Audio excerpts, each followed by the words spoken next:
So on today's podcast, we are doing something very, very different. Today was, and excuse me as well, I haven't slept for about 5 days. I'm absolutely done because the Private Practice Barometer, our mega industry benchmarking survey, came out this morning. So this podcast is going to be very different because we're going to do some live benchmarking. Let me quickly talk to you about the survey because some of you may not know about it. We came up with this idea about 18 months ago of providing a benchmarking survey within the MSK industry. And the reason for that was that I had noticed over the years that clinics simply didn't have the data to benchmark. They didn't know what was good, what was bad, whether that was even on simple things like appointment pricing. But the question is like, how much revenue should a clinician be generating? What's a good number? And how does that vary by region? What am I earning enough? What do other people earn? What's my profit margin? But we went even deeper. I will link the link to the barometer in the notes so you can go and have a look. It is incredibly in depth and a lot of fun. So, yeah, I'm a little bit tired. I may stumble a little bit, but we've got Alex on. I will not pronounce his last name. We will do it. We got Alex on, who's a long-time customer of HMDG, owns Flex Physiotherapy, which is a very cool practice. And I was involved in from literally the very start. I still remember Kieran phoning or WhatsApping going, we're fucked. And we don't, I think it was something like the last 500 quid. And it was like, right, let's go spend it and let's find some patients. And it was really, it's been really amazing watching their journey because they've gone from a small kind of clinic in something that's really fascinating, offering an absolute array of different services. So I'm so proud, like genuinely so proud of you guys for achieving it. And so what we're going to do today is just go through some benchmarks, some of the more common ones, some of the more obvious ones, just to see how you stack up. And it'll be interesting listening, I think, for anyone else to also kind of think about their benchmarks and where they stack up, and a nice introduction to the survey. So enough of me rambling. Welcome, Alex. Thanks, Welcome, Alex. Last name. If you give us that and a little brief intro in who you are. Thank you. So I'm Alex Kyriacou.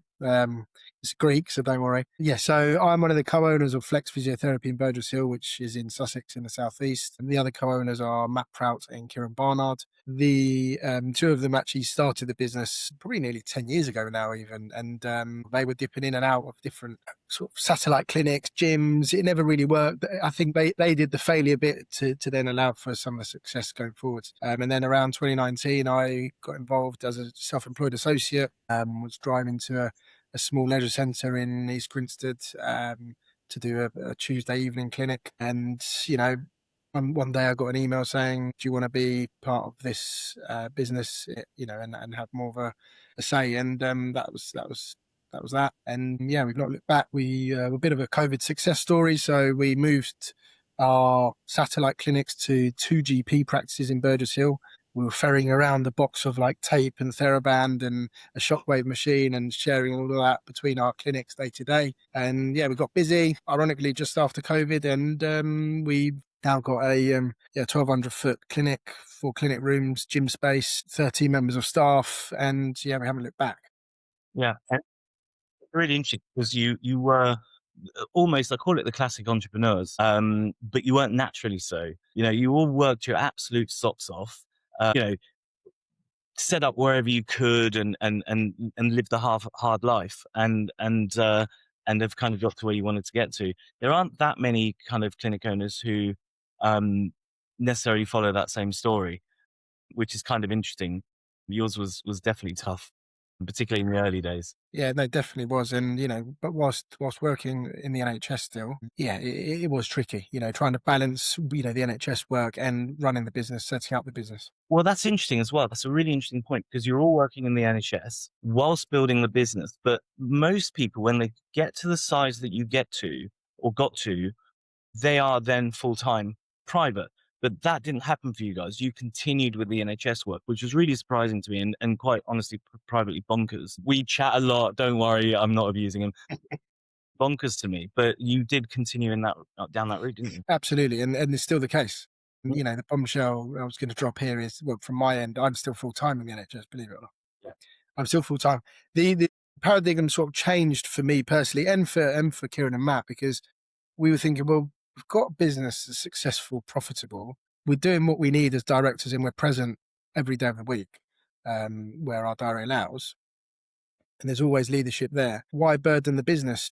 Because if I'm going to be there, that's time for me and time's money. So if the business is churning and working well, why burden the business? Should things grow, that would be different. But at the moment, that the model works. Yeah. Yeah, So it's an interesting one 'cause I've not, I don't think I've seen that before in your size of clinic. Generally, you see that in much smaller clinics and owner operated or 2 or 3 staff members, but certainly not how you've done it. I suppose it does help in terms of full-time equivalents between you, Matt, and Kieran. You probably, would you say that's an interesting one? Full-time equivalent between you, Matt, and Kieran. Would you say you are a single? yeah, yeah. Single. Yeah. Yeah. Okay. Single. But clinically, I mean, I'm at Flex on a Friday. That's my sort of day off from the NHS, and I see 3 or 4 patients. We're very much off the tools now. Matt Prout less so because he's sort of our injection lead, but myself and Kieran are very much the time we're there. It's operational, it's mentorship, it's one-to-ones, it's supervision, it's meetings. Could you have imagined where you are today when you first started? I think the vision's always there. What it looks like, no. I think we found it bonkers that we can pay ourselves to not see patients. It just didn't feel right. It was the best thing we did because that allowed us to have the time to then strategize and. Yeah, I mean, this ties into the survey a little bit because I often get clinic owners who are quite down on themselves, and I have to tell them that they've done fucking brilliantly, to be honest, because anyone who's managing to run a business in this industry, and I've said this before, first of all, your business model is to get rid of customers. That's insane. I mean, that is completely insane. Then beyond that, you've got someone offering your exact service but for free down the road, and then you've got people that come in and say, I want everything half price because I pay a few quid to an insurance company. So, if you are managing, and we spoke about this before, but if you are managing to run a successful business despite those constraints, that's just incredible. And I often say to people, if you go back to when you were 16, because I did this myself, you go back to when you were 16, imagine the life you have now, where you are your own boss, you are earning good money, you are doing well. I think people should praise themselves a little bit more. And that's what the survey actually is about, because I've had enough of hearing people saying, I'm not doing as well as everyone else. Well, you probably are. It is actually quite incredible what the survey shows us, and that you aren't out there. You shouldn't be worried that you aren't performing, because actually many clinics aren't. There aren't clinics out there turning over millions of pounds of profit. I mean, all right, there's the odd outlier, but even the big ones aren't turning over millions of pounds of profit often. They maybe have a revenue of 20 mil, 10 mil, but often they're losing money. So that's what the survey is all about. So let's get into the survey. We're going to go through a few different areas. We'll rush through some of them, and maybe some of it requires a little bit of discussion. But let's start with a really interesting one, which we often get asked about pricing: the initial consultation fee. What do you charge for an initial physio appointment? So at Flex, we've got 2 tiers. We've got a sort of a clinical specialist, sort of clinic owner fee, which is £85 for 45 minutes as a new patient. Follow up 45 minutes lot will be the same with us, or 75 for a half an hour appointment. And then we've got the senior clinician tier, which is our employed physios who are all MSc trained anyway, which is £60 for 30 minutes, new patient or follow up, or 75 for 45 minutes. So for the Southeast, it was £71.45 as a median across all clinics. The national physio median for everyone is £74. So that is national, and obviously skewed a little bit by London. Well, I say a little bit, a fair amount by London, but as an average is 74. But you can see in the Southeast it's 71. Did you raise your prices in the last 12 months? Yes, we did. And So that's another stat, which is 73.5% of clinics did also raise their prices. the last 12 months. I mean, with the way life is and the way life, we're living life and finances and things, you want to give people pay rises as well. Costs are more expensive, but I think that an element of that revenue needs to come from our prices, really. So that's an interesting point as well, because you are in a small group of people that consider the variables that impact pricing and then change your pricing accordingly. Many people don't do that. They just say, it's January, we should increase prices. They're scared of doing so, so they increase them by £2. Very little strategic thought to it. Again, I don't ever want to sound like I'm blaming anyone, because that's not the point. But you can see a large degree of success coming from those clinics that do things strategically, even about something like pricing. And I mentioned this on the launch show for us yesterday. When it comes to pricing, people are often scared about increasing pricing. Have you had less patients since you increased pricing? Have you seen a big drop? Only more. So this is the same thing with everyone I've ever worked with. You increase prices, your numbers go up. But here's what's quite interesting. You will often find that the higher your price, the higher your retention rate. And we see that in the survey data. I don't have it on me exactly now, but it does turn out that as you raise pricing, your retention rate goes up. I think potentially that is simply because it's very difficult for me and a general person to tell whether someone is good clinically. First of all, you can't do it before you meet them anyway. And even once you've met them, who the hell knows? So how do customers judge you? They judge you by your price. We all do it. When you see two things and one's 50p and one's £1.50, you think £1.50 is better, and so on and so forth. So actually, I think increasing your pricing can often account for a more perceived quality, and therefore more patient appointments. Okay, quick question on podiatry pricing, because you offer podiatry. How much do you charge for a podiatry appointment? So the initial assessment is 95, I believe. Follow up 75, and that's 30 minutes. Yeah. So you're 95 and 75. Nationally, it's 81 and 61. So you are well above the average, well above the average across the country. So that's another interesting one. And I guess that's because of location, and you simply can charge at that level. Yeah, I think there's that, and I think the sometimes with these fees, depending on the specialist services, it also depends on the clinician you're employing as well.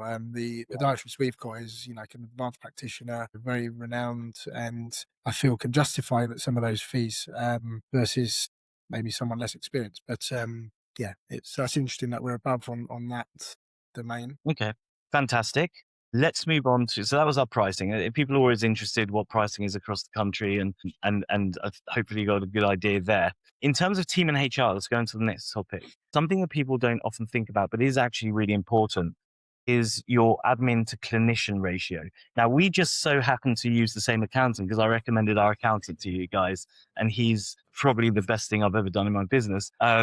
And I think you could probably say something similar. So you should know the answers to some of these questions, but you also know why it's important. So in terms of admin to clinician ratio, where are you? Pure ad, so we've got 3 administrators, 3 receptionists, and a bookkeeper. It's probably near enough 1-to-1, nearly 1-to-1. So because some of our wider clinical team are part-time, maybe a little bit more in favour of the clinicians, but yeah, we've got 4 admin staff, and well, including us clinicians, 8, 9 clinicians. Yeah. So Okay. yeah, maybe just shy of 2-to-1. 2-to-1. So from the survey shows that roughly, well, it shows that clinics with higher admin support generate a median of 70,000 revenue per clinician.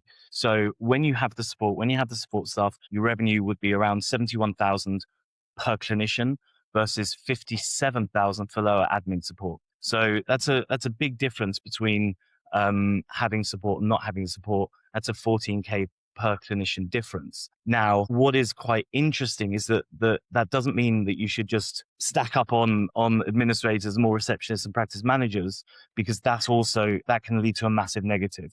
Because, as a business, you should be at somewhere around £100,000 for a successful business. You should be around £100,000 revenue per clinician, depending on where you are.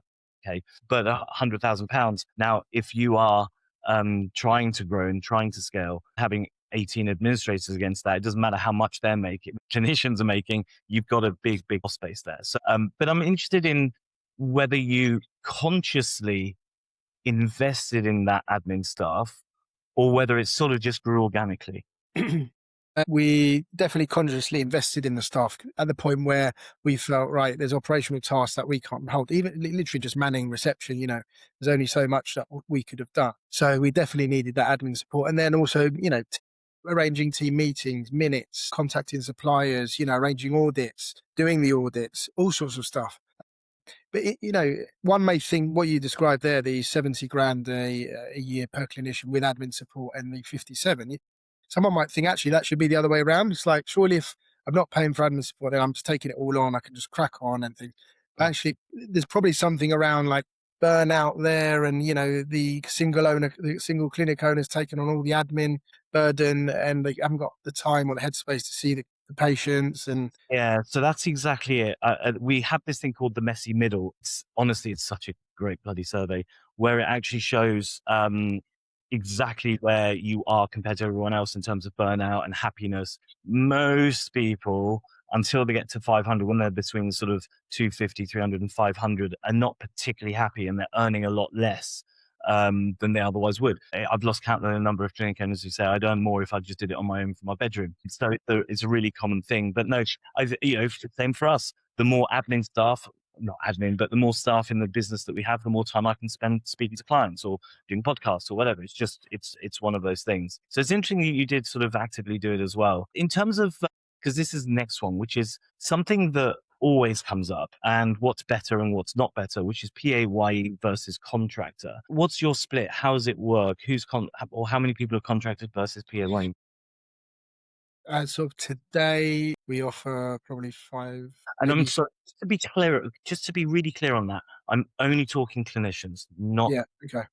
So the only clinicians that we have at Flex that aren't PAYE is the podiatrist who comes in once a week and has a podiatry clinic for several hours, and then we run a women's health clinic once a month at the moment. So arguably negligible. Everyone's employed. Okay, interesting, because so I've always, it's very difficult, particularly when you're paying out 50% of your turnover of your top line to a clinician if they're on a 50% deal. It's very difficult to grow a business. It's very difficult to make money on that. I think that it's the way that you should do it when you first start out, and then it is almost inherited. You can't go paying someone 30, 40, 50, 60, 70,000 pounds on day one. And you have that opportunity to do contractors. We used only contractors in the first year, 6 to 8 months of working. But it was in this industry, it seems to be inherited. As you grow, you continue that model, which is why I think many clinics get stuck at that level. Yeah, I agree, and I think it's costly. The self-employed model is really costly. A 50% cut is like a band 8B or about band 8C, which you'll never see as a physio in the NHS if you're like working at a premium clinic and things. My theory behind some of this is where some clinics have self-employed clinicians and they don't grow, and they might say they're burnt out, they stop. I had a clinic and whatever, I closed it down, or we blame something else. Self-employed clinicians, this just my opinion, are never going to be invested in your business mentally and physically. I think they'll do a good job. The busier they are, they'll take more money. The clinic will take more money. Everyone's happy. But to get that buy-in and I want you to think about what could be the next steps for my clinic and things. I feel like as an employee, you've got a sense of like a duty of care to your patients and your owners Yeah, to want to progress. I think it's difficult to get that investment and that culture from contractors. It's not that Yeah, it can't be. I've seen it done, but it's definitely more difficult. If you hop off on holiday, you guys all hop off on holiday, someone's going to be changing the light bulbs, right? If you all you have is contractors, who gives a crap? I'm just a contractor. And quite honestly, and I don't mean this in a bad way or pejorative way, but you do run the risk of becoming a room rental business, not a healthcare exactly. business. Yeah, and that model's got to work. My barber, for example, he's very successful and he's a very good barber, and he's very busy himself, but he also runs a rent a chair model.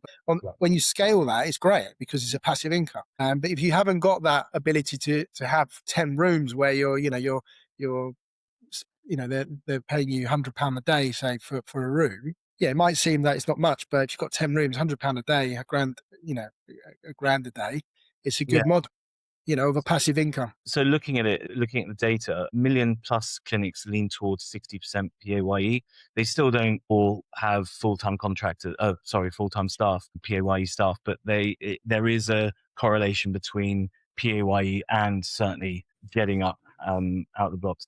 What is interesting though is staff turnover, because it turns out that you are more likely for a staff turnover to increase if they're on PAYE they're more likely to stay on contract. So that is an interesting one. I had no idea that that was going to be the case, but that is the case. So if they're employed, they're less likely to leave, or they're more likely to leave? They're more likely. It's fully employed people are more likely to leave than if they are on a contract. And by the way, there's also some evidence and some data that shows if you're giving out, if your way of retaining people is bonuses, that's actually having the opposite effect. You tend to just not get as much benefit from bonuses as people think, I think which is it's interesting stat. that's a big one, though, isn't it? Yes, but there's so many facets to that. You know, if someone's employed, who's employing you? Do you see your owners? Do you see the directors? What's the leadership like? You know, do you feel empowered? I, I think there's so many. You know, if you own HD, or you owned HMDG at the time, and if your team, you know, are seeing you and you're present and they can see the growth, then there's a culture there. Whereas if you're a corporate clinic or a corporate company and it's all top down, and yeah, there's going to be a sense of, so yeah, I think there's lots of facets to that. I agree. I agree. And touch wood, but we rarely have anyone leave. Why is that? Well, what? Because you just said if you're employed, the majority of your team probably are. The reason that in clinics people leave, and this is anecdotal, my opinion, not data.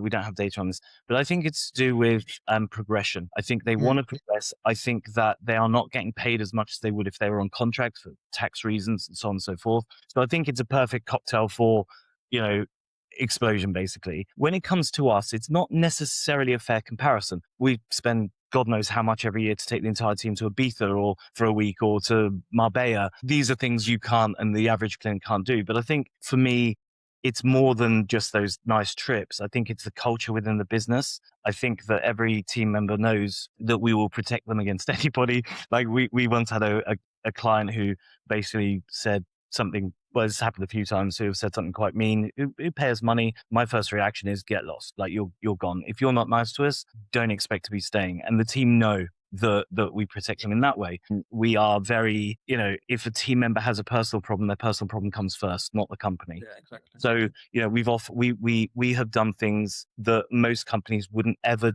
dream of doing when it comes to medical things. And I don't want to get into too much, but you know, if someone said their boiler had broken, they need £5,000 to fix it, and they don't have it, we'd pay it.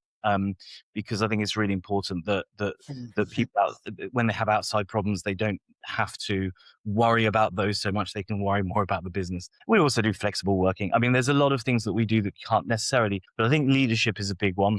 On our site, HMDG, go to our articles. I did an article on leadership and what I think leadership is all about. And because you see all these people, it's a post on LinkedIn all the time, right? I think leadership is showing up. I think it's being the first in, last out. It's working as hard, if not harder than everybody else.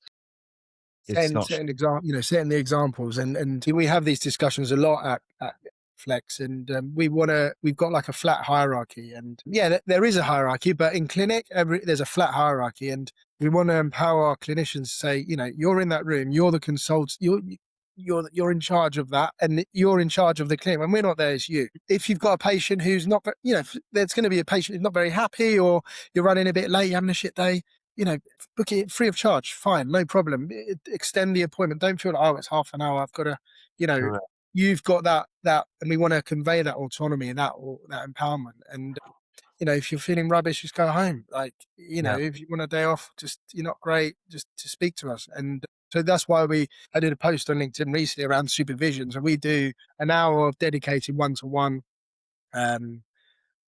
week with our sort of mentees, if you like, from a clinical and pastoral perspective. Mm. And, you know, all sorts comes out of that, you know. And we went on a networking event recently, myself and Kieran, in mid Sussex, around sort of different businesses. And one of the bits of advice was go and do your one-to-ones, go and do them outside. And even better, like throw and catch a ball, because it dissociates sort of the brain from your mouth, and Mm. you just get a bit more of a raw perspective of that person and how they're doing it. It works. But communicate with your team, be there, be present, and yeah. Yeah, I think so. I think leading by example, like if people are late for a meet, I mean, we can be very strict, and certainly I was. If you're late for a meeting, good luck to you. Yeah. You won't be late for another one because there won't be one. But at the same time, I'm not ever late for a meeting. I make it on bloody time. So, and you said about flat structure. We had that as well. It was like, I remember two of the team having a bit of an argument. I was like, guys, I'm up here. Everybody else is down here. Like, we do not work in that way. You're all equal and you are all your own bosses of your own little space. And Yeah. you do not need to ask me for anything. If you want to change a process, change it. I've employed you because you're better than I am at that process. Yeah. So you can do it. Let's talk about stuff turnover though, because how many big clinical team have you had to replace in the last 12 months? If you're happy telling us that, you don't have to, and I'll just tell you. As in so the core team's obviously the physio. We haven't had any one leave. We've only had it. The national average is 7 to 9% Okay, that's quite low. in the last year. In the 500K to £1 million revenue clinics, it's 14%, which is really interesting. So that 500K to £1 million, 40, if that's your revenue, 14% is your turnover rate. Under that, it's 79%, which is actually quite high, and quite surprising in a way. But then in another way, not. It's 1 in 10, isn't it? It's 1 in 10 per year. Yeah, exactly. Believe it. Yeah, and slightly more If you're a bit, a bit bigger, yeah. higher. Yeah. So let's talk about owner role and well-being, because there's lots of stuff we'd wanted to do in here about well-being. So you've answered the question on, so I'll run through this one, but you've answered the question on patients. So question is sort of what percentage of patients do you personally see, or how much revenue do you bring in? It's very minimal for most of you. We have this S curve, right, which is like where people are on a happiness scale. So the data is solo owners generate 84% of revenue at 92K total. So that's a solo owner will generate 84% of the revenue. CEO stage owners, so those people who are at the top, they generate 10% of revenue. And it shows that the happiest owners are the CEOs. And I think that is very simply because they don't have to work 24 hours a day just to try and make some money and to keep afloat. I think that it's the less work you do in the clinic, the better. What I will say though, before anyone goes and jumps off and hires a physio and goes on holiday, it is a very precarious thing to do to take yourself away clinically and become a CEO, if you like. Yeah, I mean, it's a really interesting stat, that, because just going back to that networking event I went to, we did like a question and answer thing at the end, and everyone got a little card with a question on, and mine was, what are you since being a leader, what are you deliberately doing less of, and what are you deliberately doing more of? And I answered it sort of to the panel and said that, well, I'm a physio, and I'm deliberately being less of a physio and being more of a leader, a friend, a mentor, a clinic owner, because that's what the clinic needs now, and I think the reason why people that 10% are happy is because they're able to do the things that influence the wider team. They're seeing the clinic working well. They've got team members in that are great and are really top of their game. And when you really compare to other clinics or NHS, you're really providing a gold standard, and one of our sort of missions is gold standard, and we could talk about that a bit later, but how it ties into the retention side of things as well. I think that before anyone gets carried away, though, of course, people tend to be happier. Not all, but tend to be happier when they've got a bigger business with more money, and money takes stress away. Often, not always. But I actually responded to a post yesterday on LinkedIn where I called someone out for being a bit of a dick, because he was talking about it's dangerous if you don't scale, if you don't make lots of money, and you know what? It's more dangerous doing that often, because I like seeing clinics growing. I did a post on this actually. Go check my Instagram, my LinkedIn. I like seeing clinics grow. It makes me really happy. What you guys have done is amazing, but I see the other side far more. I see the struggle and the pain and the misery, sometimes the bankruptcy of what happens, when people come to us and say, we've got nothing, I don't know what to do, So scaling is not for everyone. Being big is not for everyone. There are some very, very positive stats for actually small clinics, 1 to 2 clinic owners in the survey, and I'm sure many clinic owners have thought about going back and just being doing it on their own with one other person. So I don't want anyone to feel like you must grow. These are the numbers. I need to be rich, because that isn't the case. It simply isn't. And on that, you'd be surprised how little less people at that scale earn versus people at lower scale. And Yep. we will go into that at some point later. In terms of, yeah, on a scale of 1 to 10, how happy are you? How would you rate your mental health? On a scale of 1 to 5. Specific to the clinic or in general? In specific to the clinic, I guess in general, I'd probably say maybe like a 6, out of 5, maybe a 3. a 3. So I'm definitely in the positive Yeah. side of the half, if you like. But it comes with it. It can wax and wane. Some months it might be a 4, some it might be a 2.5. People who provide less than 10% of the revenue contribution are at a 4.35 average out of 5.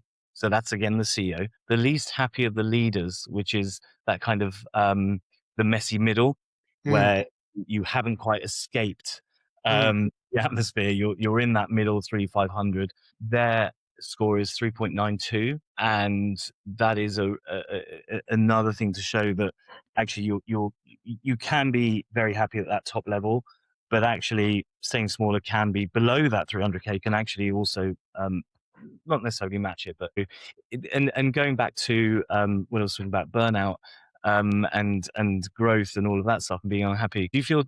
I know the answer to this. Do you feel you take enough time off? definitely not. Yeah. You're always on bloody holiday. Actually, is that what you tell me? I think, yeah. Do I take enough time off? Because a large portion of my time is, like I said, I'm still in the NHS. So, it really depends on that as well. In terms of flex, I love being there. Yeah. I love being around the team. I love being present. I take the time off when I need it, when I know I need it, as opposed to just for the sake of it. So 61% of people say yes, 39 say no, and the 39 is a kind of a high risk burnout cohort. I want to talk about burnout just very quickly, because I saw an interview with Sam Altman, who said something that really resonated with me, because I've been massively burnt out, but he described it in a slightly different way. He said he doesn't believe in burnout the way it's currently described, and I now agree with him. When things are going brilliantly, everything's just working well, you're making money, everything's great, and you're motivated, you don't get burnt out. You can do all the work in the world, you don't get burnt out. Last week, I've done more work than I can remember, but you know what? I was not burnt out once. I loved it. Okay, I'm up at 4 a.m. doing some survey stuff. I don't care, because it's so much fun and so cool. Burnout is where you are unhappy. It's where things aren't going right. It's where you try and do things. A staff member leaves and you've got to do the extra work. You probably wouldn't have felt burnt out if you just got more patience and had to do the extra work. It's the fact the staff member left, and now you've got to cover. Now you've got to find someone new. I don't know if you feel the same way. Yeah, I agree. I'm a bit of a workaholic, and the art is dedicating time to do sort of business work and then to do everything else that you enjoy, your gym, your family. And I suppose for you guys as well, it's slightly easier because there are 3 of you. Yeah. You do have things to share with each other. It's like me and Hannah doing this together. It was great because you could talk over dinner and you would both understand what you're going through. Yeah. And then there's also 2 of you. And with you guys, most clinicians don't have 2 other people that they can Yeah. bounce ideas off. It's been a great, and I think the foundations are there for Flex to grow because of that. And it's great to have experience, mentors like Matt and Kieran. For me, Kieran used to be my mentor when I was sort of more junior physio, Yeah. and we got close working in the NHS. He gave me opportunities next to surgeons, and present things that I never had. It's about giving yourself that, dragging that person out of the ditch. If I'm having a shit day, I know that Kieran and Matt can support me. If they're having a shit day, I'll support them. And it's just a bit like marriage and partnership, isn't it? Sometimes you've got to go above the 50%. And that's been the real value of having the 3 of us. And just, if I'm angry or upset or emotional, then actually I've got a sounding board there. I think most of the consulting that I've ever done, people think that what they want is help with growth and systems. And a lot of the time, it's actually they just need a mate to talk to. Yeah. They need someone to bounce ideas off and tell them that it's all okay and that they're going to be all right. I remember one client, he was doing pretty well, killing himself working, which he loved doing. Certainly no burnout for him, but it was I don't want to say expensive his family, but certainly he could have done a few things more. So actually, I think the most valuable thing I told him to do was go on holiday in December, take 2 weeks. And he said, "Oh, I can't. I'm not going to be able to afford it." Like, how much is this bloody trip? Because you got the money in the bank account, go. And he sort of went, okay. And I think he did, if I remember rightly, he did Lapland with his kids and his wife. And he came back and he was like, it's the best thing I've ever done. But to actually take that time, spend it with the family, see Santa with the kids, because that's sort of time you don't get back, right? And so I think it's really important, yes, take time off as well, but it's really important to have someone, even if you don't have a partner in the business, try and find someone that you can bounce ideas off and talk to. Generally, you want someone in the industry. I think it's a shame there's not more collaboration, but I remember what I did, which was go and find another agency owner. I'm sure no one's ever said no when I've asked people things. I'm sure if you reached out to another clinic that was maybe not in your local geography and said, listen, would you mind creating a little club? I'm sure you would find someone who would say yes. So We've got Connect there, haven't we now? So we're all right. yeah, you do. HMDG customers do, but other people don't. So be a customer. There you go. Right. Operations and diary utilization. Another question that always gets asked. What would you say if you had to estimate what percentage of your slots are normally filled week to week, month by month? Like, what's your average? February data came in the other day, and I think we're looking at about 86% overall. And that is, That's and clinical capacity. That excludes block slots. It's everything. It's the slots that patients can book into. and that is generally you're between the 80, 75 and 85% at any point now. Our average from August to January was 77%. And 77 is probably only that low because October, November, December, if you're doing a summary or you're looking at across the year, probably including December is not the best idea of doing it. But it is interesting because 77% is actually still quite high. Generally, my advice to anyone is if you're hitting 77 or 80 or 85%, either hire more people, and if you can't, put your prices up. Basic economics. Because you are actually, once you get to that point, you're turning patients away. So super, super important. If anyone's know the sweet spot, according to the survey, is 70 to 80%. So the industry average is 72.3%, which is actually far higher than I thought it would be. So that's 70, yeah, call it 72%, round down, 70, 80 is the sweet spot because at 80%, wait times spike exponentially, basically. So you think about, I think it was the stat is increases to 5.5 days once you get to 80%. And we all know patients want to be seen the next day. And so you're doing two things. One is you're not helping your brand. Two, you are pushing people to competitors. So if that's not the case with you personally, or fine, but across the businesses that we surveyed, that is the case. So be very careful when you're getting over 80% and thinking about how to manage them. 26% of clinic owners think that they're fully booked 90% of the time, but the actual data shows 72.3. As in the Interesting clinic's fully booked, or the actual clinic owner is fully booked? that the clinic is fully booked, Right. but it's not actually the case. Okay, no show rate, which is always an interesting one. What's your average no show rate So ours is percentage? very low, and it might be questionable, but it's approximately 1%. Now, the nuances of some of this data obviously is subject to how each clinic presents what they present. If we get a patient who's called in an hour before and say, Alex, literally, I'm at death's door, or I've just had, you're not going to go down as a DNA. I'm going to reschedule you. So that I won't mark that as a DNA. Through DNAs, it's very, very few at our clinic. Whether that's the appointment reminders, how they're worded. I'm on my operations side is the attention to detail, and any extra words, any extra paragraphs, anything that doesn't flow in an appointment reminder or confirmation email is costing you your appointment. Like I said, our DNA rate is extremely low. Yeah, I think a lot of that is really important. It does fluctuate. There are some clinics do very well, some clinics do less well. I know for me as a patient, it's clinics have to do things, or not even as a patient, as a customer, clinics have to do things the right way.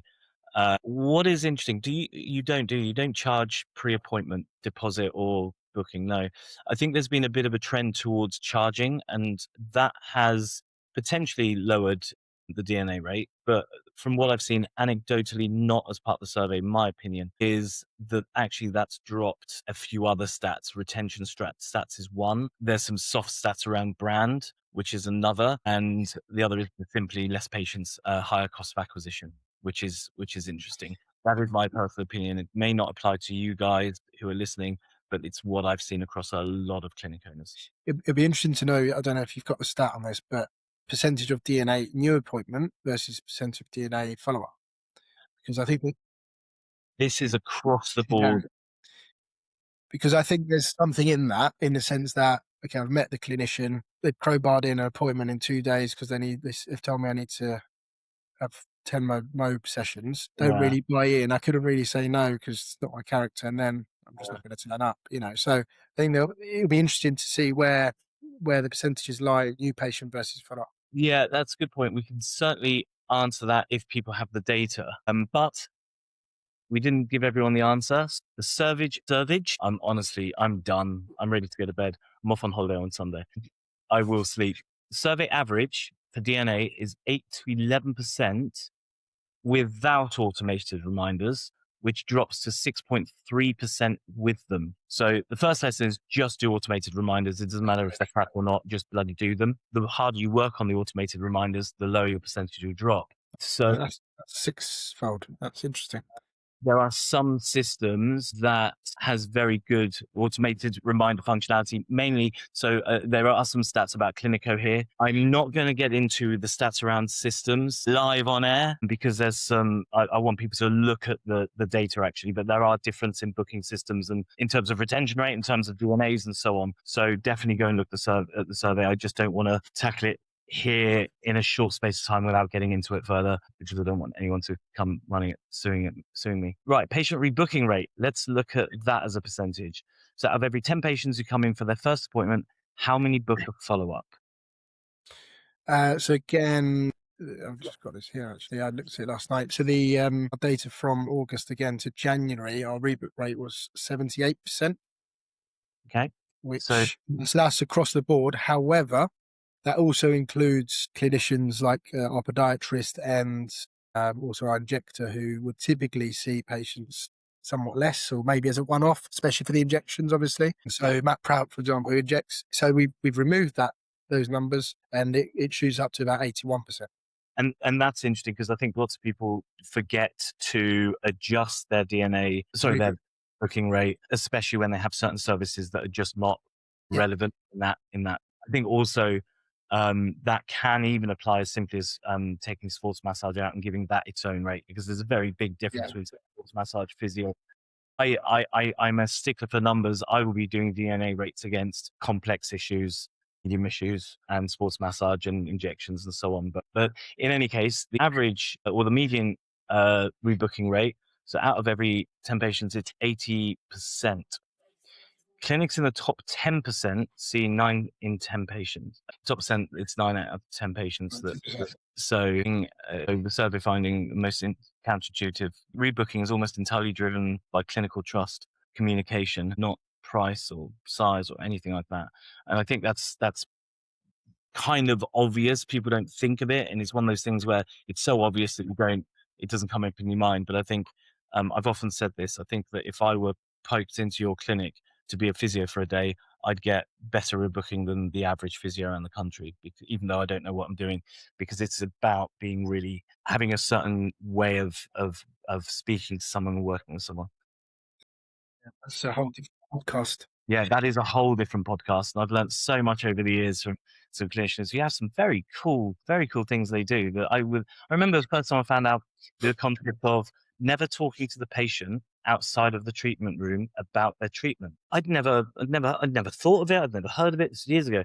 And I'm like, that's actually quite clever, because what you're doing is you're leaving the negative stuff in the treatment room, and as you go out, you're talking about where you're going on holiday next, what are you doing? And it leaves them with a much more positive feel rather than the negativity of the appointment. So kind of an interesting way of doing things. So what is your rebooking rate, everyone? We are now going to talk about average sessions per patient. So this is for a single episode of care. What's the average number of sessions? So ours again, I haven't deducted the sports massage or the injectors or podiatry team, and ours is about 5.3. So Okay. it's probably a little bit higher than that.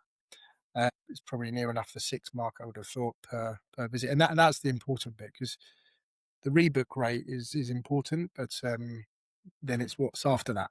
Yes, no, exactly that. And on the median, so across the survey, median is 5, exactly 5. If you're below 4, it's significantly below the industry norm. Above 6 is top tier. Now, this does vary very much by discipline, service. Chiropractors, for example, will have they do a lot of maintenance. Not all, I'm generalizing here, but there are many chiropractors that do maintenance care, 25, 30, 100 sessions, whatever. So it does depend. I think podiatry can be another one, which can be very different if you're doing Mm, root care podiatry, because it may go right down if you're doing orthotics, right?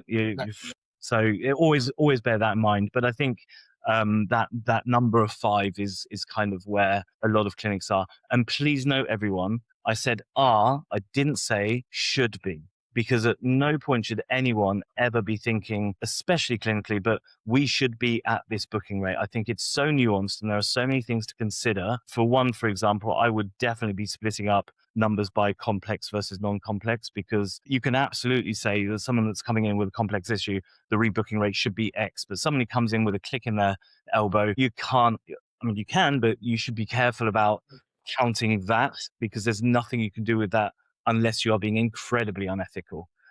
So I think the rebooking rate is often overstated and over focused on. And I will say that some of the absolute best clinics I know, they look at it, they know it, but it's not a founds a basis of everything that they do. So I did just want to say that. I think that's a really good point, because what you'll find is, yeah, you'll get that clicky elbow. It just needs a bit of reassurance, and they'll have maybe a session or two, whatever.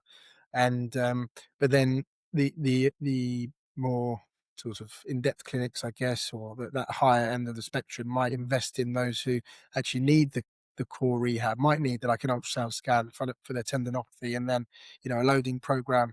We're great at spouting out literature as physios, like gluteal tendinopathy, say, which some of the literature says, right, you need 2 to 3 sessions of rehab per week for 12 weeks. Well, you quote in the literature that says supervised rehab. Are you offering that? So Yes. do it in an ethical way. Know this obviously data's come out, the benchmark, if you like, but don't oversell something that isn't necessary, and don't undersell where actually you should be seeing that patient twice a week for supervised rehab, because and if they're motivated to get better. And that's where you're going to find um, the difference, I think. Exactly that. And this is one of the reasons I hate packages. I just think, well, we also know that the most profitable businesses, the best run businesses, tend not to offer packages. I don't want to say best, I want to say revenue. It tends to be, in terms of size, the smaller clinics tend to run packages more, because it's a blunt instrument to not have to teach their clinicians how to sell properly, how to treat properly. It's just, we need cash flow, we'll do a thing. And if that's where you are, that's fine. There's no criticism there. But certainly from a business perspective and running things optimally, packages are not where it's at. I don't think it builds trust or anything like that. But it is a blunt tool, because as you say, there are so many differences. I mean, for example, I often hear my physio says he doesn't want to push people into more treatments because they don't need it. Well, then don't bloody push them in. But if your physio is saying, I can't be asked to push people into more sessions, even though they want it and could need it, but I don't think it's clinically necessary. Well, now we've got a problem, because what you think is not necessarily as important as the patient thinks. Yeah, almost patient. Yeah, it's about the patient. Not that if they say, gives a happy ending, you need to be giving out happy endings. That's, you get my point. Okay, so let's talk technology and software. And by the way, I didn't mention it earlier, but you were talking about, I forgot, you were talking about a lot of the things that you do, and the process you have in place. I do wonder, it's a question, I suppose, as well as a statement. I do wonder how that will change over the next year to 2 years, and how much of these processes, particularly some of the intricate stuff, becomes quite automated, and you get AI doing a lot of those things. So yeah, we're dabbling with the different AI sort of for notes taking, and that's just to improve productivity and reduce burnout. Even I've got to write four sets of notes and leave in 5 minutes, you type thing. So we're definitely working with that. And we are also dabbling with ideas around AI receptionists, when and how to use them.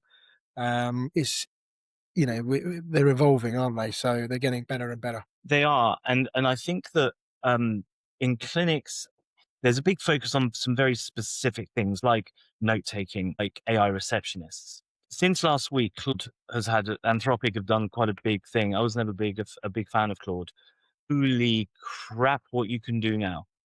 It is absolutely fantastic. And I think that one of the unfortunate things as a clinic owner often is you simply don't have the time to be like me, to be sat around looking at what's happening in the world of technology and playing around for days on end, kind of figuring out what you can do. But some of the things that, I mean, let's put it this way, I can do 1,000 hours. Work that did take me 1,000 hours last week, today takes me an hour. I mean, Mm. it's insane with the match between co-work, code, and chat. The whole vibe thing is amazing. I'm probably talking nonsense to lots and lots of people here who don't get what I'm talking about, but yeah, I think that we'll see over the next year or two a lot of clinics really moving towards more than just call answering with AI and so on. For example, I have no doubt that within about 20 minutes I could build you a full on reporting solution across everything that you have within the clinic, spitting you out a report, a drill down report every morning onto your mobile phone. I think I could probably do that. Maybe it'd take an hour. It's a Yeah. powerful tool. It's still a language model, isn't it? It's not AI yet. Well, it's not yeah. So it's not thinking itself yet, but it is a language model, and now Anthropic has made Claude what's called a vibe model. In other words, you don't need to learn to code or to code with it. I would like X, it will do X. If anyone wants to go on the HNDG Instagram, you'll see a nice video. We don't tend to make videos very much. That is a single prompt from Claude saying, here's the survey and make us a nice video. And it created that video. And that's very, very Yeah. low level stuff. So anyway, I think AI is going to have an interesting point on that. Let's talk technology and software. Holy Trinity, shockwave, ultrasound imaging, and force plate testing. Was that a deliberate strategy, or was that like over time you thought, I'll get the force plates, then I'll do I know it's imaging, obviously injections. So yeah, ultrasound and injections. Yeah, the ultrasound machine. We actually recently bought a new machine, upgraded machine, a better machine. Yeah, that was a no-brainer. The injection and imaging service was really important, and Matt Prout is leading in his field, and that's only going one way. Shockwave therapy, we're really strict on how we use extracorporeal radial shockwave therapy, because the literature it's not for everyone and it's not for everything. So persistent lower limb tendinopathy is where we use it. And since we brought it in, I remember Kieran saying, right, I'm just making the decision, we're getting it, and we've not looked back. It's paid itself off probably 100 times. And as an adjunct, and it's really important that you have that chat and that we're going back to that communication with the patient, what's going to give you, what it's not. You might notice some improvements 3 months after the last treatment. This is all what the literature suggests. You need to have those chats. I know clinicians, sports therapists who are using shockwave on people's arms as a massage gun, on backs, all over the place. It's just a mess. Unfortunately, it's not a treatment which needs regulating. So the shockwave is an important adjunct to treatments. The force deck. So we start off with the dynamometry with Val, the handheld dynamometry, mainly because the way physiotherapy training is going is very much rehab based, unfortunately, these days. Our clinicians are really good at that arm of the service, and that's where our model of care is very much rehab, and that's why we have our rehab gym and loads of amazing kit. But the dynamometer, we started off with the handheld dynamometer to create a profiling session with patients, and then we moved on to the force decks, which just adds, a plethora of numbers. And you might think, tech, does it, is it just a vanity project? Trust me, when you have an appropriate patient and you say, right, you're coming in next time for your profiling session, here's your blood tests, that's your cholesterol, that's your glucose, your diabetic, this is just an analogy I use. Well, we're going to do this, this, and this based on that interventions. We're going to work on your eccentric quad control because you've got patellofemoral pain, and we know actually that's really important because actually the force deck showed it on a counter movement jump. Then retest it in 3 months, and you'll see what percentile they'll move into. And the patients can't wait. They can't wait to work hard. They commit to that middle bit. But it's not just, oh, here's the forceps. The patient don't, they just look at it as a piece of metal. You need to work them and nurture them, and that second, third session is the important bit. Exactly that. It's telling a story, and we all know. I love it. I like the before and afters, right? You are gamifying rehab. You're bringing them in. It's like if you've got VO2 max, okay, great, but so what? Well, you're in the 10th percentile of the worst people on the planet. We need to get you up to 80%, right? And we're going to help you, and we're going to measure you. And the same with whether it's force plates or any of the contours. I mean, dynamometers are a brilliant example. You know, the amount of times before dynamometers exist, you say, how are you feeling? The patient goes, yeah, great. Yeah, they may be feeling great at that particular moment in time, but the dynamometer is going to test a lot more than just feeling great. It'll give some accurate data, right? One thing we have learned, and I guess failure leads to success, so it's a failure, but we did have it as a bit of a vanity project, as a specialist service and things. And we pitched it as this sort of expensive appointment where you're going to come in and I've got to sell this sort of appointment to you and you're going to have this profiling. Didn't work. Yeah. So we made the decision now to integrate it into all care. All types of appointments can get it, depending on your journey. And I don't care if, you're not spending £100 or you're not buying the elite care athlete package level 4, like some clinics, maybe in London offer, because end of the day, I know that that profiling session is going to nurture your journey and it will aid your journey. And it's not about numbers, but that will come in by itself. This is why I like you. So give everyone some stats. Only 42% of 500k plus clinics have an ultrasound scanner. Force plates sit at 20 to 29%, even amongst larger clinics. Basically, ultrasound force plates are a trinity of modern private practice. Now, it also shows, because this ties in with your data, because it is about experience, right? If you're giving everything to people, they have a much better experience. It's certainly different to going to Bob down the road where you get a little massage. The data shows that tech-enabled clinics charge £20 more on average for an initial consultation, and they have a rebooking rate of 82% versus 71%. Let's not go into all the reasons why, because I think you gave most of them anyway, but it makes an awful lot of sense. One thing I do want to say, kept saying valve there. I do want to point out that this is a little plug for George and the team at Gate Motion. You want force plates, obviously. Valve, very, very, very good. Gate Motion do something very, very, very, very good as well, and at a slightly different price. So if you like throwing your money around, then great. But there's a good option with George. He hasn't paid me to say this. He definitely needs to buy me a beer, but I just hear it from everyone that I talk to. They are very happy with the Gate Motion things. I think we even spoke about it, didn't we? We were very close to going with it. Yeah, there was a couple of other reasons why we didn't, but yeah, I agree. They're a great team and offer all the tech services. Yeah. So if you're tech enabled, you can charge roughly on average £20 more on your consultations, which is an interesting one, because if you just do the £20 more doesn't sound a lot, and people often say this, but when you see 500 patients a month, that extra 20 quid makes a big, big difference. I mean, you are now going into and entering into a different level of business. So £20 more, but the interesting one is the rebooking rate, which is it's an extra 11%, which again, you add an extra 11% on your ongoing appointments, because that's where the real money is, right? It's not the first appointment, it's the ongoing appointments. An extra 10% on all of that revenue, that's not bad. And the CapEx, the spend on some of this stuff is actually not as horrific as people might think. Yeah, I agree. Yeah, it's definitely a no-brainer. And that patient journey is really important, start to finish. So do you know acquisition costs? Because people who knew acquisition costs, well, I'll give you the data in a second. Do you know how much it costs you in marketing to bring in one new patient?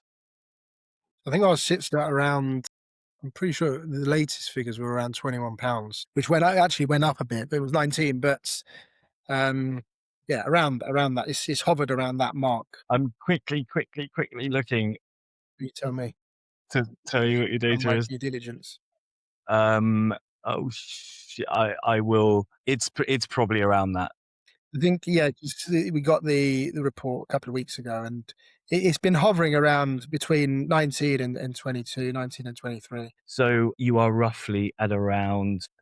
Everyone listening to the podcast is really enjoying this. I will.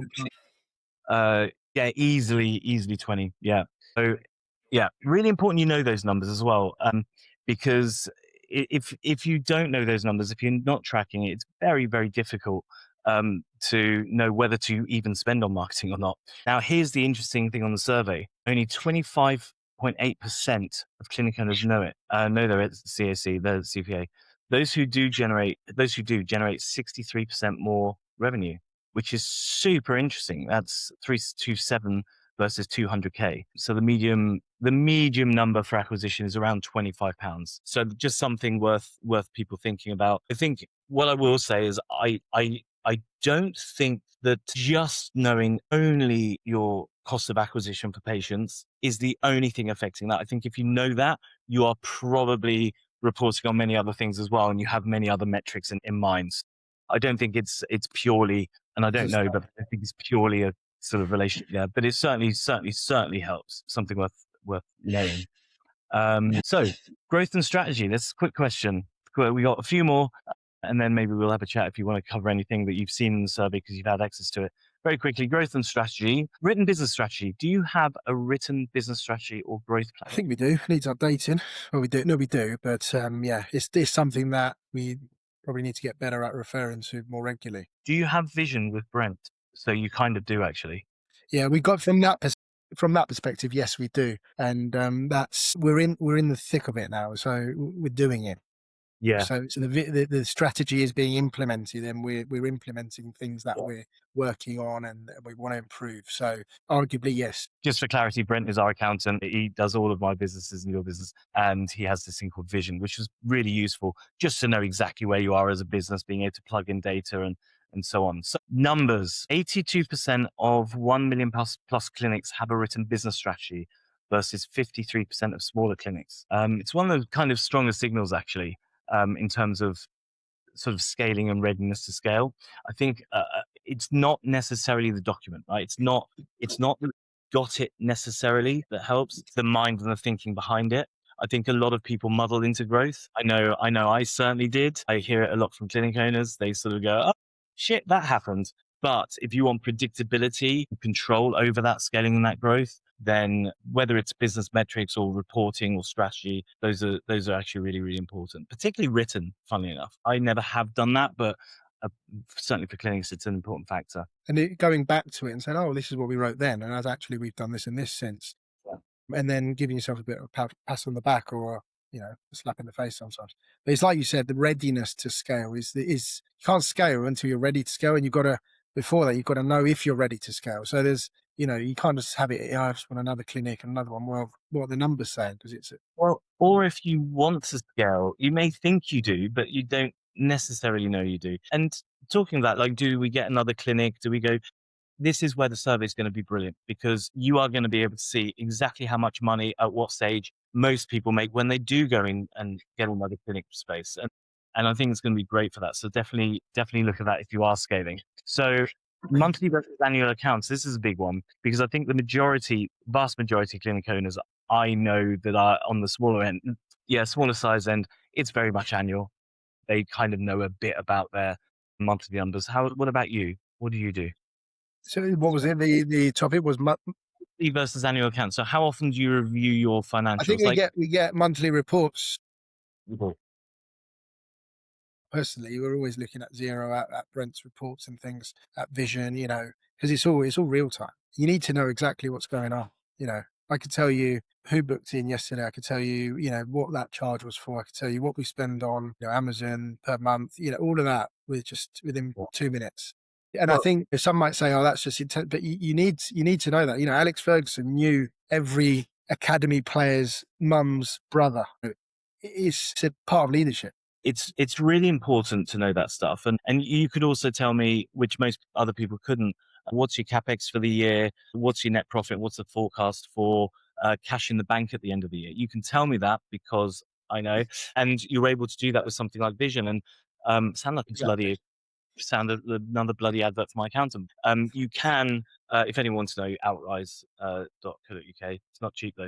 Go in with 50 quid. But you've got to know that stuff. For example, if you want to hire a new person, I used to be able to just plug in, like, we're going to pay this person 50K, and it moves all of your numbers and it figures out whether you are, how much you need to grow and so on. It's really good, isn't it? It is. It's so good. And, I'm not going to, say I can find all those figures. it's done by the specialists, and I can only do that because they offer that service. And one thing I've learned is, if you're in doubt about something, get the professionals in to do that job as such. Yeah. I've heard, oh, it's fine. I've got my brother's sister-in-law's friend's cousin doing it. If I say, oh, listen, I've got my friend's brother's sister-in-law's boyfriend doing something to my shoulder because I tore something, you'd have a heart attack. You'd be like, what are you doing?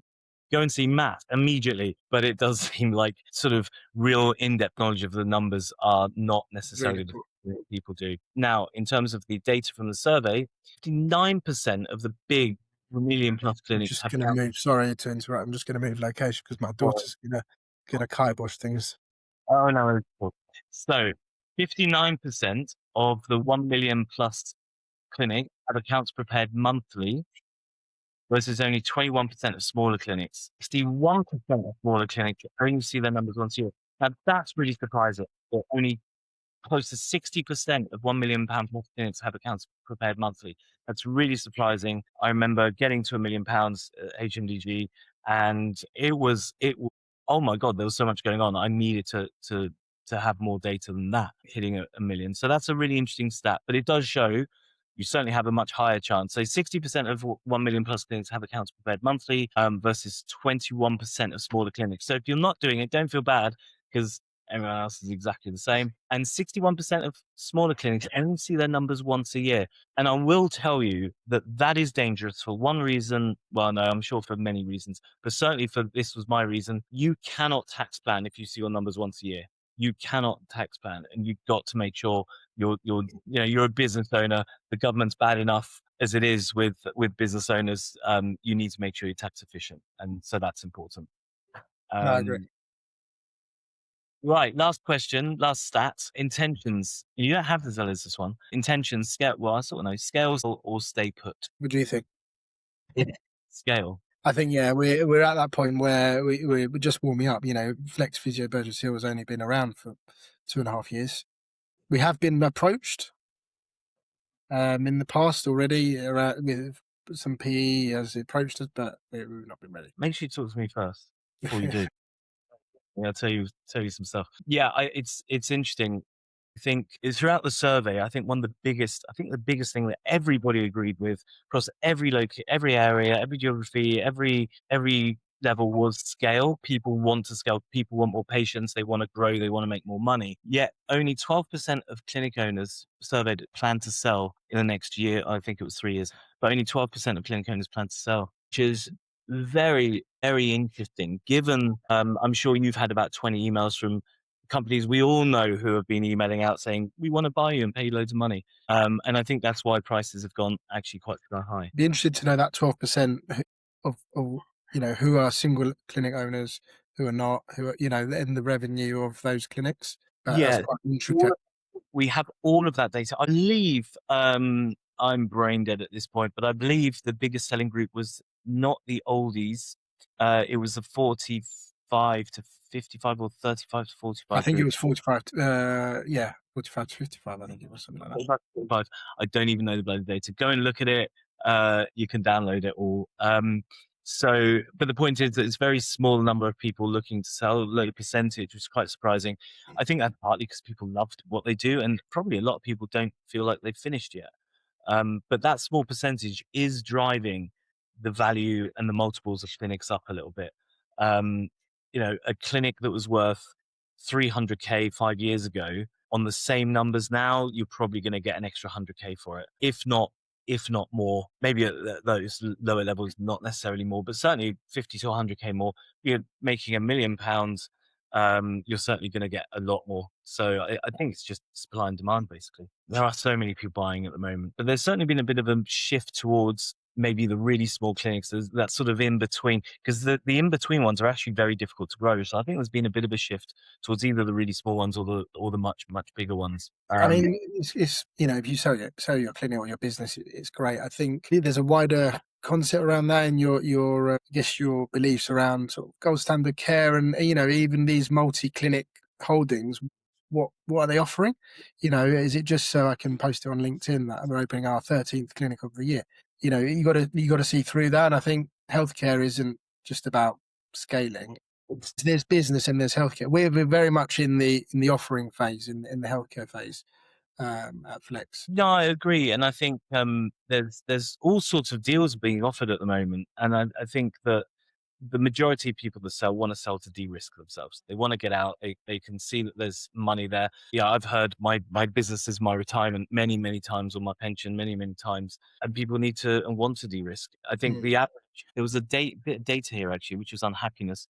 So the well-being score of people looking to sell was 2.3 of 5 versus 3.6 who are keeping, which is not particularly interesting or enlightening, but that's, that's the way it is. If you're Yeah, unhappy, you're older, sometimes not even older, you want to sell if you're burnt out. And then perhaps some of the other things that were so important to you a few years back, legacy, the team, gold standard ownership. Someone puts, I'll put it to you, Alex, and I think you're a brilliant guy, and I love all of you guys.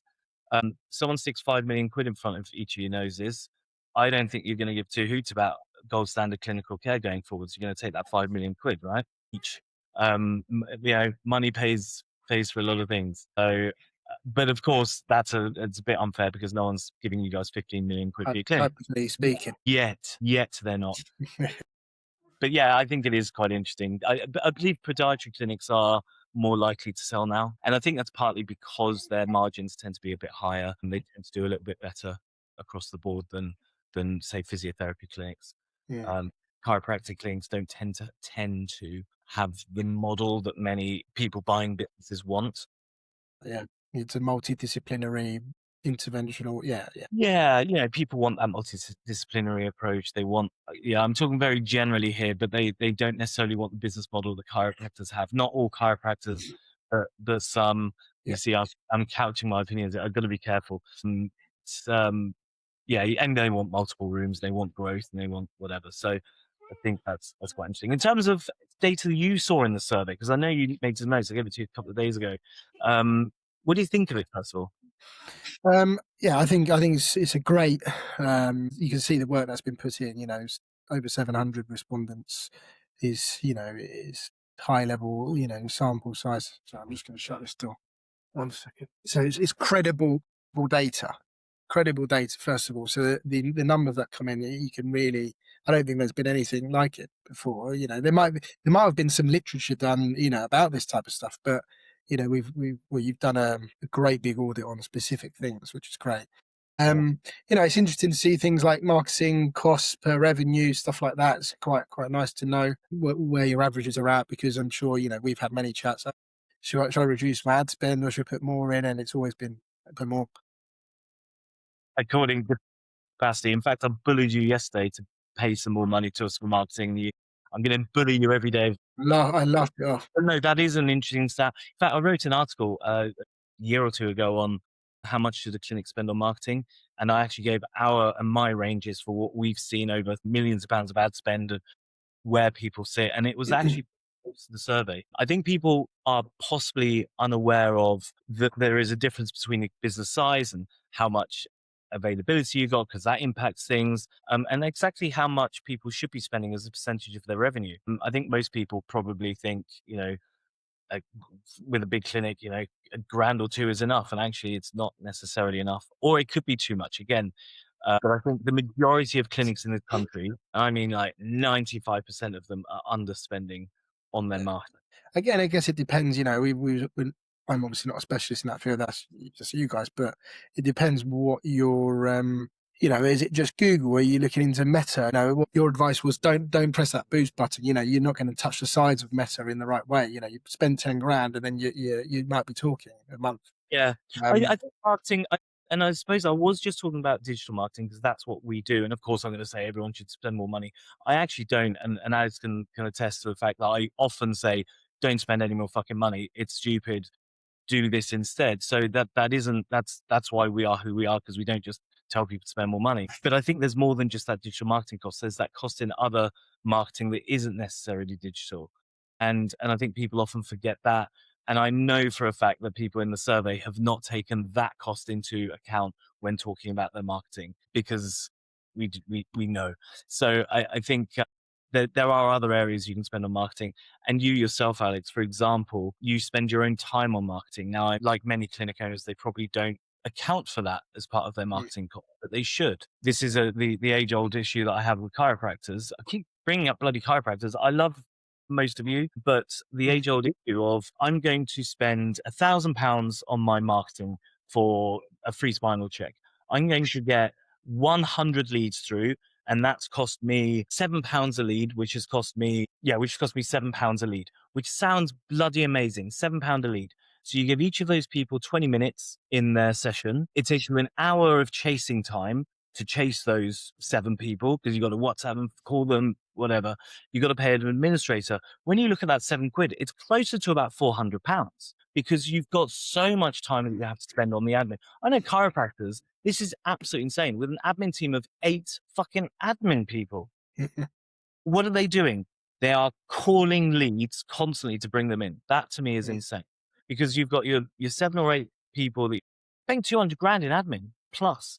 That's It needs to be organic, and healthcare needs to be organic. Yeah. You know, you can't put a square into a circle, put it that way. And everything comes out in the wash, and your Google reviews, it'll be your rebooking rate, your DNAs, you know, it will all come out in the wash. How you can't force it. Yeah, but agrees. I think if it worked, you know, I'd maybe have a different opinion. But people say it works because, and it doesn't matter where it's chiropractic, we've got physios talking the same nonsense. But they say it works because they get the leads in and they go, oh, from these 10 leads, we sold to 2 people. They never think about what the work was that brought those 10 people through, the calls, the emails, the systems, the go high levels, they're probably using that, and the admin stuff. And then they never measure the rebook rate from those people, because that rebook rate is not 6 appointments. It's 1, maybe if you're lucky. So I think when you do the maths properly, this is why it's so important to really know your acquisition cost for marketing. Sorry, we sort of jumped in there because this is a bit of a passionate topic of mine, because I think marketing should be about brand and putting yourself forward as a really great business. And I think that doesn't just include it. For me, marketing is actually a paint job on the clinic. Marketing is actually buying a shockwave, let's say, or buying some cool valve kit, or get in motion kit. I think that's marketing as well, and you've got to always consider that in everything that you do. It's probably not probably. It's also how you dress, and it's how you speak to people, and the money you put into training your front desk how to do their job. Everything, body language, you know, your tone. Yeah, I love all that stuff. I love that. And end of the day, you need to know your stuff. You need to know your product. That's the most important thing. But a good marketeer or you know, can do lots. Yeah. Anything else from the survey that you saw that was kind of interesting? The bit that stood out for me was that point that you touched on earlier around the sort of the communication around retention or rebooking, around sort of the communication, the trust. I think that's massive, and that's where a lot of our sort of mentoring focuses on, how you sort of look after your staff, and you know, and I think that then feeds into your turnover of staff and things. You know, what are you offering them? What are they learning? And we not only want to grow great clinicians, but we want to grow, you know, clinical leads, and you know, who knows, clinicians who might have a stake in the business or the next clinic. You know, show me what you're made of. You know, this is the opportunity. Yeah, so that stood out. I did make a couple. What about the clinic take home pay? So yeah, the some of the figures, I guess, that you shared were quite interesting. You know, I expected them to be a bit higher, especially like the clinic owner / CEO level. Yeah, it was quite alarmingly low, I'd say, and it's maybe my expectations are just a lot higher. But you know, I can see why physiotherapy as a private business isn't like a gold mine in a sense. You have to really put in the effort. You have to diversify. You might need to get sports docs in. You might need to offer other interventions. Not, you know, as you know, we offer a variety of other things, knee bracing, you know, specialist services. You're not going to become, you know, the renowned clinic just by 50 quid follow-ups. You'll be a great clinic clinically, but you know, if you want to scale your business, and then I find it sometimes quite uncomfortable because some of the, you know, our staff even might listen to this, or other physios that know us, or I need to be talking as a clinician sometimes, and I need to be talking as a business owner, and finding that middle ground, especially when I'm doing our one-to-ones, is quite tricky because at one point I might need to be quite direct with, a team member or an employee, and then I'm your mate, and we're having beers and we're talking about that patient and that case. So there's two sides to owning a business. Yeah, it can be quite uncomfortable sometimes talking about the business side when your background's actually a clinician, but it's part of it. You have to do these things, and you have to be ruthless. We're not here to we're not a charity at the end of the day. There are targets. We're a corporate business, and if you're not hitting the targets and expectations, then there's difficult discussions. You know what, Alex? I'd frame it a slightly different way than that. You can't treat any patients if you don't have no money. And the more money you got, the better treatment you can give and the more patients you can give it to. Because if you are sat around with a retention rate, and I remember clearly it was 1.1 back in the day, and I remember laughing, thinking, bloody NHS physios. I don't think you're around at that point. But if it's 1.1 and you're not making any money, you're not buying any of the cool kit. You're not doing the things that patients really need. It's not even that. You can't invest in the staff. I'd want to invest in the staff more than just a clinic. Here's your growth. This is the next step. Here's £1,000 a year CPD fund for you to do what you want. Have a duvet day 3 days a year. Not just a sick day. We pay for sick days. We offer the same annual leave as NHS, but it all comes at a cost. You can't have these things if we're not doing the other bits. I'm sorry, but So the average, because we didn't mention it, the average sort of median pay across the surveys in the 50Ks. Yeah. It does change a little bit for there is a bit of a gender bias there. There is also a difference in age group, service and discipline and so on. But I was surprised that the CEO owner wasn't at 175 or something, turning over all these millions of pounds, but they're simply not. Yeah. And I said to you before the call, it always amazes me actually how well you guys all do, no matter what size your business, because your entire job is to turn away patients. That's your job, to get rid of your customers. Imagine any other industry. If a little alien came down and said, this guy opened a business and there's a fella down the road offering all the same services for free, and he wants to charge for it, and he wants to get rid of them as quickly as he possibly can. I mean, it's a bit kind of silly, right? So I think anyone doing anything at all in this industry is doing really, really well. But I think it does account for just can't make them the kind of retention tools available in terms of what a software service does, where you pay them 20 quid every single month. Well, I think to that, we're seeing some of the stats you shared, like the utilisation rates of 80%. That's pretty much where you need to be. It's simply that the cost of the product is just not lucrative enough. That's just the field we work in. As if you're just churning through physiotherapy patients, follow-ups, that's just how it is. There's a cap, and to grow, you either need to scale and multiply that, or introduce other modalities. Well, you've got the problem of it costs you money to bring new patients through. So to some extent that's a limitation. Even if you are a capacity of 80-90%, you're still having to spend money to bring new patients through the door in one way or another. And then yes, the price. And I am a big believer in putting the price up, and putting the price up, I don't mean 2 quid or 5 quid. I mean significantly, in a strategic way. I'm not saying just plonk 50 quid on your price tomorrow, but I think that the clinics that do, especially clinics like yours, and you are above the fold, right? You are above average according to the survey. But the clinics like you who are investing heavily and have the right clinic and so on, there's no reason you couldn't be charging £50 more than you do at the moment. I think that people would pay it. I know I would certainly pay it. When I had to get my injection recently last year for my spine, I went and found the most expensive bloody person I could. Me advice, actually, with some advice and lots of physios on you who could push me in the right direction. But I can't remember what my consult was, like 400 quid or something ridiculous. You know what? I don't care. I was in pain. I think there's a lot of people out there that don't mind paying for high quality healthcare. In fact, the podcast last time around with Heather, if you're delivered the service, you will pay money. Exactly, it's delivering the service, and you've got to justify that. And you need to provide excellent care every appointment. Yeah, exactly that. And if you do that, people, we all know that we pay more money when we're treated well in place, or we come back more when we're treated well. And if things look great and feel great and you're comfortable and so on. That also, by the way, extends to how you talk to patients, and all of those cool things. So I think that's a good place to leave it. Unless you've got any other stats that you found that are super interesting. Not off the top of my head. Okay. It's such a plethora of stats. I think it needs a pint and a review. Take you 6 months to get through. It will genuinely take you 6 months to get through. There's so much data in there. We covered less than 0.1 of a percent of it. For everybody out there, go and check it out. Just go to the HMDG website. If you go to resources in that submenu, there's barometer. Click on that, and you'll see tons of stuff. The downloads, you see loads of articles contained, and so on and so forth. There's a lot of stuff there. I hope you enjoy it. Thank you. Oh, and if you have questions or thoughts, you can always throw it at barometer@hmd.co.uk.